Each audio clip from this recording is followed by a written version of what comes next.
Okay, so we're going to work on using Photoshop to create components for this project we're gonna drag pieces and parts of sort of cut up imagery from Photoshop into After Effects, and then we're gonna animate the little pieces and parts to kind of create a character that moves. So it can be, you can do yours with anything you would like to. It doesn't have to be a figure, it could be objects, it could be photographic elements, it could be a drawing, it could be pretty much anything that you can find where you can kind of collage together different elements, much like we talked about in the introductory lecture where I showed you examples of things you could do for this project.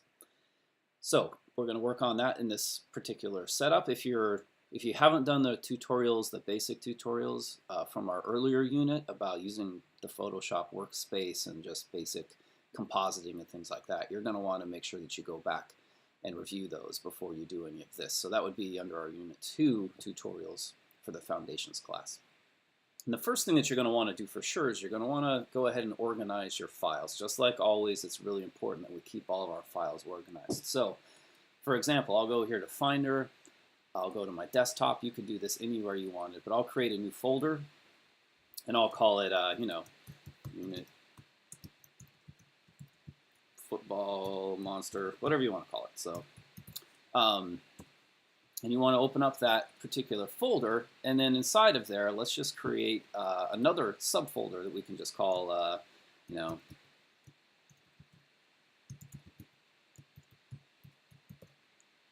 Okay. So basically, now we have a place where we can stash all of our components, like all the files, the assets that we're going to use in After Effects. So it's just really important that you think about a hierarchy in a place, and that you make sure that you keep your things organized in such a way that you can always grab this folder right here and put it on a thumb drive and just take everything with you. So if you want to work on a lab computer for this, which is a good idea in After Effects, you can just put this whole folder onto a thumb drive, and it'll take all of the things that you need that we'll stash in this folder with us. And you won't lose them, you won't break links, and you can work on it on any machine that has the right version of the software installed. Okay, so once we get that done, then what we're going to want to do is we're just going to want to go ahead and create a new file. So, I have a couple different versions here, kind of pre-baking the cake for the cooking show, right? So we're going to make a new folder. So if I go here to, make a new file. So if I go here to File, New, there are all these options that are going to pop up that it's going to give you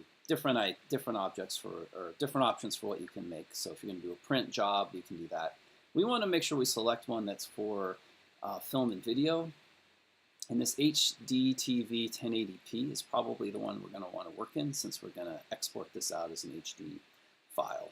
You can always work smaller if your computer doesn't have a lot of memory or whatever, but it's almost always better just to work at high resolution and then compress it for export instead of starting small and then dealing with a blurry or small image. So especially this Photoshop file, even this isn't going to be too big for your computer to handle probably.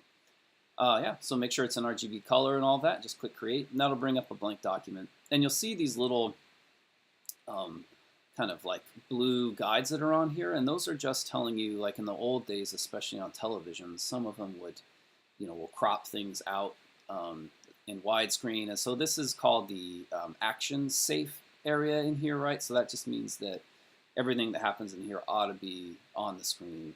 Then there's like a title or a text safe area, and it goes all the way out to the edges. So the idea is if you put type all the way out here, you put a T out here, it's possible on some TVs this will get cropped off and you won't see it. So you don't really have to stress about that for this particular project, but it is just something that you can kind of know. So once we get that done, and once we have done all that, we just want to make sure we save it. So let's go up here to File, Save As, and you always want to make sure you save these in Photoshop format.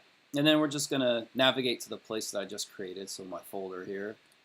And I'm just going to put this in there. And you always want to title things and something that'll help you remember what they are. I'm just going to call this one Pieces, right? Since this will be the pieces that we import into After Effects. So, and click Save on that. And now we've saved our file. So now anything I do to this, I ought to be able to continually save. Just hit Command S or whatever it is on a PC, and you'll just keep saving things. If you want to do it up here, you can just go to File, You just click the Save button. And just you want to do that often just in case your computer crashes or something. You don't want to lose your files. All right, so then once we do that, then we just want to start bringing images in. So hopefully you kind of know how to do this already, but I'll go over it really fast. If you go to up here to File, Import, you can just, or even better, you can just go to like Place Embedded. That's probably an even better way to do it.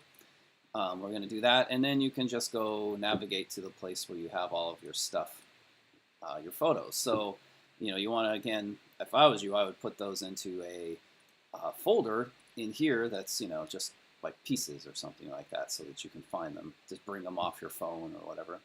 And you'll probably, you know, it's better for you to take your own photos. We've talked about that a lot in this class. So if you don't, you know, if you want to go take your own photos and cut those up or use your own drawings or pieces of things, I'm using kind of a collage effect here. So I'm basically goofing around with photos I found online, which is allowable for this project because we're doing a collage, right? So kind of like we talked about in class, as long as you're altering or using objects that are just a piece or a part of it, kind of like you would cut up a magazine article, you know, you're allowed to do that as long as it's for artistic purposes.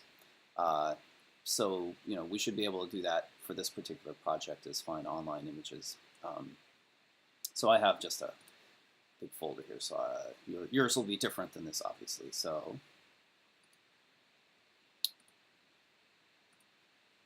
let's just say I want to drag in some picture of a football player, and these are all things I've just kind of like, you know, found over over the years and just collected together whenever I see a good one. So you can see this one comes from Getty Images, and it's going to come in like this, and it's going to come in as a smart object. So you can kind of like resize it. If I just want the helmet off of this guy, I can do that and click place. And so, you know, I wouldn't just use this image like it was my own in like a photo book or something like that, right? But if I just want this helmet, I can go in here and cut that out and use it just like I would have with a collage. But one thing to know, and this is something that hopefully you've already figured out from earlier projects, but is that this is going to come in now, and this is going to be a smart object, which means if I, let's say I grab the eraser and try to erase something out of it, or here's the eraser tool. You know, if I try to use the, sorry, I got to grab the eraser tool for reals.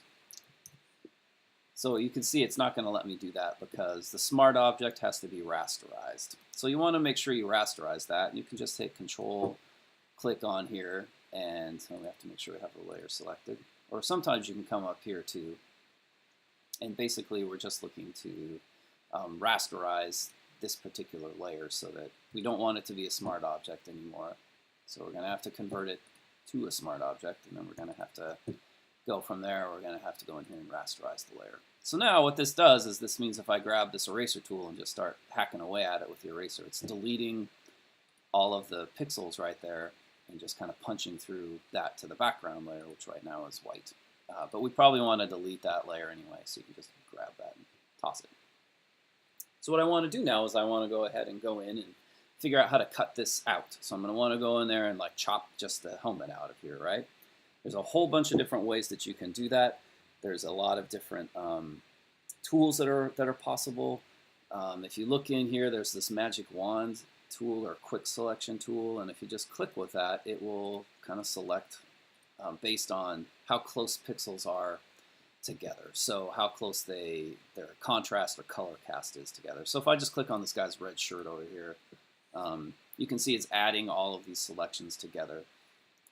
Let's see if I deselect, which is always Command D. If I just select this guy's red shirt and hit delete, it's going to punch a hole through that red shirt, right? And get rid of it. So I could try to delete the background around this just by clicking on that. There's also the magic wand, which does the same thing, and you can make adjustments to how much or little tolerance it has. So if I set this to 1 up here and I select, it's just going to select anything within a tolerance of 1 sort of pixel. If I go like 100, it's going to select almost everything in the whole page. So you can adjust kind of how sensitive it is up there with the tolerance. Usually it's set at 32. But I'm not really going to, I don't think those are probably the best tools to use for this. What I'm going to suggest you do just to make a quick cutout is just to use the lasso tool and just sort of, let's just draw a mark around. Now, if all I really care about in this picture is the head, right, I could just draw around that. And now this selection, everything that's within this sort of dancing dotted line is selected. So if I just copy that, hit Command C and then Command V, you can see that now I have just the helmet sitting there. And what I would do is just drag this layer here and delete it. And then I would click on this, just double click it and just call it. You want to make sure you name all of your layers. It really, really helps if you do that. So now I don't have to mess with all the rest of that stuff in there. And if I grab this tool down here, which is the magnifying glass, I can zoom in on it. And now I can get a little bit more detailed about cutting this thing out, right? So I could use the magic wand tool and just say, okay, grab all the red things and delete them. But again, I kind of like a little more control. Again, this is really a personal preference thing more than anything else. So I like to use the eraser tool for this kind of cutting out of stuff. And if you just start erasing with this now, you'll see that it's just gonna kind of like I would with a pair of scissors. It's just cutting away extra stuff. And I can go in here and I can change the size of the brush on the eraser, and I can also change the hardness. So if the hardness is set at 100%, I'm going to get a really hard edge line, which often looks kind of clunky, right? Almost like you did cut it out with a razor blade. So usually I like to adjust the hardness down to 30% or so, just so it gives me a little more of that fuzzy edge. If that ends up being too much, you can adjust, you can put it closer up here. But I kind of like, I think oftentimes a little fuzzy edge on a cutout like this ends up looking much more, it just doesn't look quite as like harsh. And it could be the aesthetic you're going for in your particular project is that you want it to be harsh, so that's fine. So, but just giving you all the tips I could think of here. And so like you're thinking, okay, great, but you still got that gross halo around there. What I would probably do now if I was getting serious about this is I would zoom in on it, go back to the eraser, and then if you hit the brackets, so the square brackets, and you just go, if you go over the right bracket, it makes the brush bigger. The left-hand bracket makes the brush smaller, and now I can actually get in here and like just carve out all the details on this if I want. This actually is a really easy way to do it too if you have a walking tablet or something like that. You can get a lot of control. So this is what you want to do: is you want to drag in all of the components and pieces that you want to kind of build this character, this figure, whatever it is, out of. And then you want to go ahead and just cut out the pieces so that they're in different layers, and you want to make sure you name the layers. So a good trick to know is if I'm zoomed in like this and it's hard to see the rest of the composition, if you just double click the hand like that, it'll zap you back out. So now you just want to build your figure. I'm going to pause here. We'll go to another video and then show you what we do from here. But the idea is now you want to go ahead and build all your pieces and components. Good luck.